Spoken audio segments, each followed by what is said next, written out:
total hot take season. The Players Championship goes into a rain delay. Phil Mickelson decides that he's going to play like everyone look at me type of deal on social media. And he comes out with like the two hottest, not high, I mean, not crazy hot takes, but two semi-steamingly hot takes with Scottie Scheffler won't win before the Ryder Cup and Joaquín Niemann is the number one golfer of the world within like hours apart. Gotta love Phil. He's got like a flight back from Singapore back to fucking California or Arizona, where he's living, wherever he's living now. And he's got nothing to do. All the internet in the world is just kind of sitting up in his jet talking smack. Anyway, I gotta ask you guys, and you only get it's the usual. You only get one word. You can only respond with one word. So if your one word is what, or I didn't know the question, then you're out. All right, ready? Is right now Joaco Niemann the number one golfer in the world? Cheech. Yes. Whoa, Jerome. No. Negative. To be fair, my answer would be maybe. That'd be my one word. I can't go one way or the other. I'm giving no. I mean that's fair. That's one word. But Cheech, I didn't say yes or no. I just said one word. But Cheech, you said yes. So and you are the guy who picks PGA players or LIV players in every single pick. You try to pick them in our picks contest. Why would you say that Joaquín Niemann is the number one golfer in the world? He's got no majors and his best finish is the top 12. Go back, look at his last 12 tournaments, look at any one of the PGA's last 12 tournaments. Tell me who's had a better top 5 finishes, wins, all that shit, and tell me who's better. I know I'm going to get blasted for this take. Phil wasn't. I don't think Phil was lying. Phil gets a front row seat to see him play every week, and he sees it. He's played with all those other guys. He's played with the Rorys and those guys, and he thinks that he's better. I mean, I know he does it to back LIV. But the question was best in the world right now. He doesn't play with all the PGA guys right now, so I feel like that argument, although understood where it's coming from, might not be relevant to seeing everybody as a whole. You're saying best in the world. You're not saying the best on the PGA. I think he's the best in LIV right now, playing as the best player in LIV right now. But I don't know about best in the world. That's where I'm seeing it from. Who's playing on a better level in the world than him than Joaco right now? Scottie's certainly not. Xander's not. And Rory's right there. Rory's been playing well. Yeah, I hate the guy. He's playing like one of the best players in the world. And he's going to lose to a guy with an LAB putter tomorrow. I hope so. Win or lose the players, he's still playing phenomenal golf. So I think he is, and I won't take that away. It's a strong thing to say that Joaco Niemann is the number one golfer in the world right now. Did you say playing like, or is the number one golfer in the world? Is the number one golfer. Yeah, see, that's where, and I see a difference to that. Player playing as the best or the best. Is he either in your mind? Is he playing as the best, or is he the number one? I think he's playing the best on LIV. No, because again, we sit here and we're like, oh, Bryson DeChambeau is the best player in the world. Brooks Koepka is the best player in the world. It is hard to pick the best player in the world when you're not playing with all of the best players in the world. And did we say we think LIV has more of the best players in the world than the PGA Tour? But you can't say that they're playing with the best people in the world when you count out Rory, you count out Scheffler, you count out Xander. There are certain guys that are elite golfers, and we can all agree on that. And if they're not all playing together, how do you say they're playing the best and they're the best in the world? It's just like then you can't say the same shit about Scottie or Rory because they're not playing against Joaco, Rahm, Hatton, Bryson. Agreed. So, you said who's playing better than Joaco Niemann right now, and I said Rory McIlroy. I don't think Rory McIlroy is the best player in the world. I think he's playing better than Joaco Niemann right now. But who's the best in the world? It's hard. You can't judge that because we love watching one tour. There is another tour with a lot more players on it, and you can't sit here and say Jimmy's the best player in the world because Johnny's really good and he's on the other tour. Jerome, I mean, I just want to know when this turned into a PGA show, not a LIV show, but that's for another day. You need to be open to everything. You can't just be all about one thing. You got to be fair. I know. You got to be the Dave Portnoy of the LIV PGA argument. Well, you don't have to be, but Jerome, Jay said something interesting. He said you can't say someone's the best in the world if everybody's not playing together. Everyone never played together, so duh. But I think he means we haven't seen any majors this year, so it's difficult. Yes, is that what you're saying? We haven't seen them all. I think that's the best litmus test that we can ask for in this sport in general PGA, LIV, the majors put a concerted effort into making sure that the field is among the best players in the sport right now. Yes, you get invited back if you won in the past and everything like that, but typically all those guys are still really good golfers, right? And invites go out to people that are doing really well, right now every year. So again, the majors are always the best opportunity to answer that question for this sport. Who's the best golfer in the world right now? And we're just not there yet. you know I think we can say, oh, Rory's playing really well right now, to Jay's credit, and to Cheech's credit, Niemann's playing really well right now, in more tournaments. Okay, absolutely, let's see what happens when we get everybody on the same course. I just jump in. That was really well said. But what I just want to say, so like you can go back and say in the past 5 years, who's the best in the world? In the past 2 years, who's the best in the world? Who's playing the best golf now? Projected to be the best in the world in 2025. But yes, there's two different parts of that. The players, right, is World Golf Ranking or PGA Tour top, whatever the field is, players, right, all together. So whoever wins the player is the best player on the PGA Tour at that moment, right? It just is. That's how they look at it, right? The best player in the world wins the player, and that's who's playing again on the PGA Tour. The great thing about the majors is that they're allowing live guys to play. So yes, to your point, the best player in the world is the players that are invited to the majors or earn their spot into a major, win the major because you have the best field out there, okay, on both leagues. Whoever wins those majors, now you win one, you win two, you win three, you win four. If you win one, you're considered one of the best players. I don't know how you want to break it down in the world, in that season, whatever. But you're winning one of the most prestigious tournaments. So yes, based off of you look at the players, okay, it's the best players in the world, but it's just on the PGA Tour, right? The majors are the thing to focus on. So yes, you're right. I agree with all of you. The majors are the telling point because you're getting the best in the world. So it's tough to say who's the best player in the world right now, but it is easier to say he could be the best player in the world because he won one major. But so could Scottie Scheffler, who won the next major, or so Xander is because he won the next major. So as long as you can win with the best players in the world, you're one of the top four golfers in the world. Okay, good. I'm glad you drew a line because I was about to draw a line. We got to draw a line somewhere. You can't just say like JJ Spawn wins the players. People will be watching this after that. He beats Rory in a 3-hole playoff. He's not the best golfer in I the was world. just going to say that. Yeah, I think he would say he's not the best But golfer in that the goes world. no, but that goes to my point. Not playing with the best golfers, playing with the best golfers on the PGA Tour. Mm-hmm. I get what you're saying. Just because if Akshay Bhatia won today, he would not be the best player in the world, but he's the best players in the world, or again in the PGA Tour. So he gets some credit towards that. But you can't sit there and be like, oh, well, Joaquín Niemann won 2 events, playing really well. He's ball striking, he's putting. He won 2 events in LIV. He's the best in the world. That's just how I see it. It's tough to gauge that argument as he's the best in the world when he's not playing with all the best players in the world. I will say this about the two.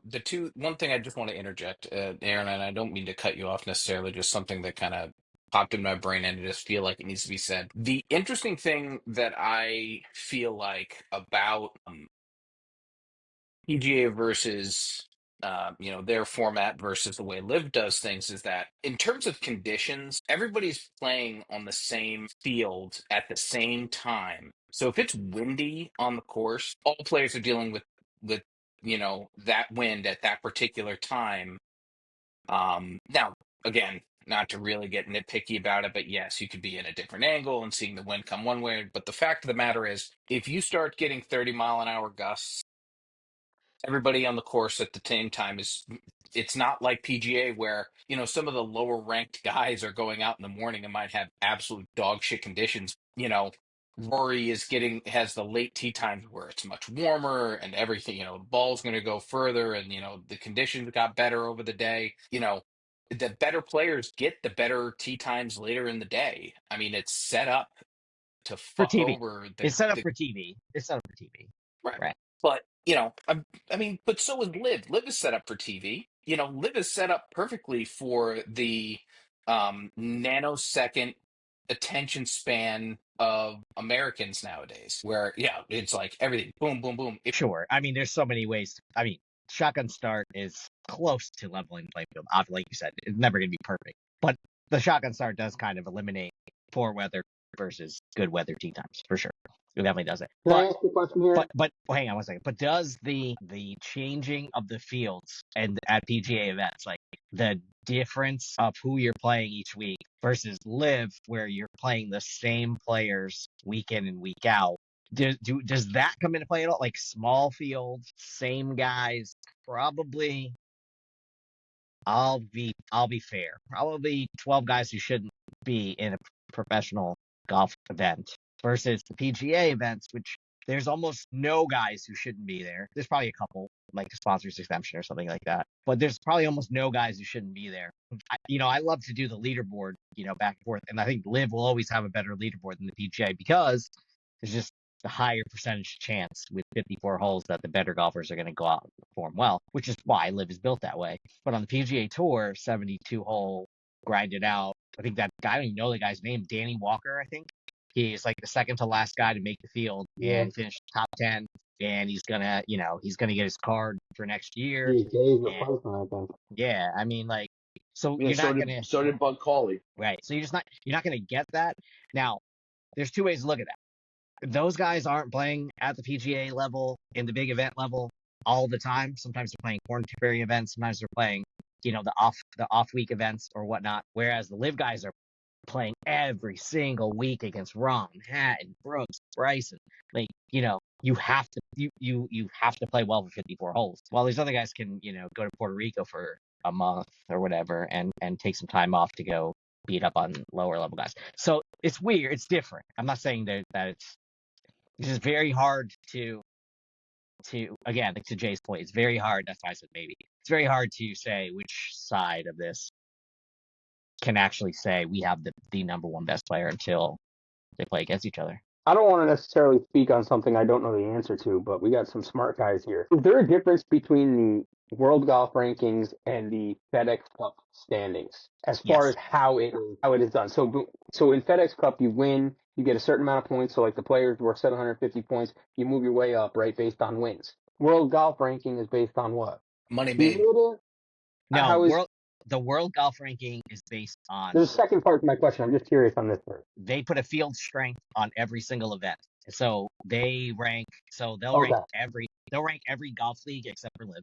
They'll rank every golf league every week, the events, and then they'll put a strength number on there, and then you'll earn points based on the strength of the field according to the official World Golf Ranking. Okay, so if there was no LIV and everybody was on the PGA Tour, or if there was no PGA Tour and everybody was on LIV, and there was one main golf league, would you rather have to determine the best golfer in the world, the World Golf Rankings or the FedEx Rankings? There's a second part to this. The reason I ask that is because what is the best way to determine who the best golfer is if everybody's in one field? Like, how would you wake up in the morning and be like, without a doubt, Xander Schauffele is the best golfer in the entire world, and feel like it's factual, not just your opinion? How would you feel? What's the best setup to determine who the best golfer is? How much you win, or certain events that are worth more than others, or majors only?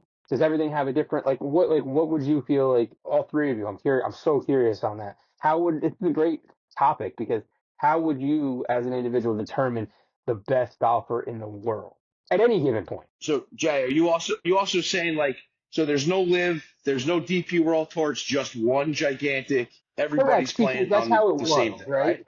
And that's how the World Golf Rankings were. And then when LIV went, they weren't giving them the same points. So yes, I'm curious as what's the best way. Jimmy's flying on a plane and somebody's like, oh yeah, he's like, yeah, Google me, I'm the best player in the world, and he is. How is that determined? Well, I look at it like this: if you take away and it's just one big tour, whatever it's called, you would either get rid of the FedEx Cup or get rid of the World Golf Rankings. At that point, you don't need both. You know what I'm saying? Everyone's playing on the same. What is the best way to figure out who the best is? It would be FedEx. To me, it would be the FedEx, because you're all playing the same tournaments, against the same people, and you're just keeping a running tally of points. It's like how, I don't know who people watch F1. And so F1 works. Like the top 10 guys get points based on how they finish, and then that's how it's categorized for the year. I mean, that's how I agree with that And that's how 1,000%. And that's how the FedEx works.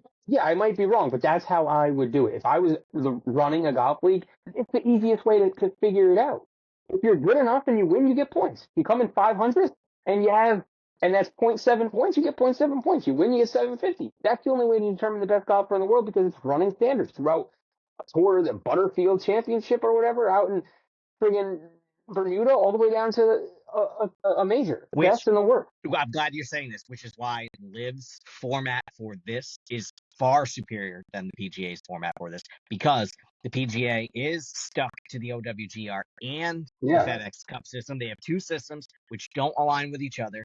That's the first part of it. Right. But also at any given moment, you cannot look at the FedEx Cup standings and tell me who the best golfer is on the PGA Tour, which is the exact opposite of the LIV Golf League. Straka, number one right now. Right now, Joaco Niemann, you cannot debate that. He's the best golfer on LIV. And right now, the current leader of FedEx Cup points, you know who it is? Straka. Sepp Straka. Yeah. Sepp Straka. Russell Henley, Ludwig Egberg, who missed the cut. Hideki Matsuyama. Because they played tournaments and they gained points. Right. So you can only determine who the best golfer in the world if you take that format at the end of each season. Just like they do it, all the way up through. It's the only way. And maybe not even through the tour championship and everything, all three at the end. It's a playoffs where everybody gets knocked out. I mean, maybe, but it might just be stopping at that point before the playoffs start and say, this is the person who gained the most. He's the best this season. He's the best in the world right now. And until somebody takes that throne from him, he's the best in the world. How else do you... One thing the OWGR does is they do a 2-year rolling. So your scores your points start to fall off based on 2 years. So the top doesn't change a lot. So that's one thing that's better than, in a sense, it's better than the FedEx Cup because you have a much bigger sample. You always have that big of a sample where the FedEx Cup, you start back at zero. Starts over, yeah. So there has to be some kind of system in between. And you know what it is? It's the LIV Golf. It's the LIV Golf system where guys are awarded points based on beating the same field each week in the same course, same conditions. Like Jerome said, like there is a way to do it, and every other sport does it this way. Why golf and the PGA Tour are stuck in the 1980s still is, well, you know why. But anyway, that's where we're at. All right, so we don't know who the fuck number one golfer in the world is. That's basically what it comes down to. Comment down below who you think the number one golfer in the world and why. And why? There's nobody who can tell you. Because there's got to be a why. There's nobody. There's got to be a why. But no one will. There's no why. Except for nobody knows. Except for Joaco Niemann. There's the only reason why. There's only one person you can say why. Why? Joaco Niemann. Because he's played against the same guys every single event. He's won 2 out of the 4 events. He has the most points in the league. He's the best golfer in the league. He lives best golfer, period. There's no argument. I like what you said. Best golfer in the league. He's the best golfer. Not best golfer in the world.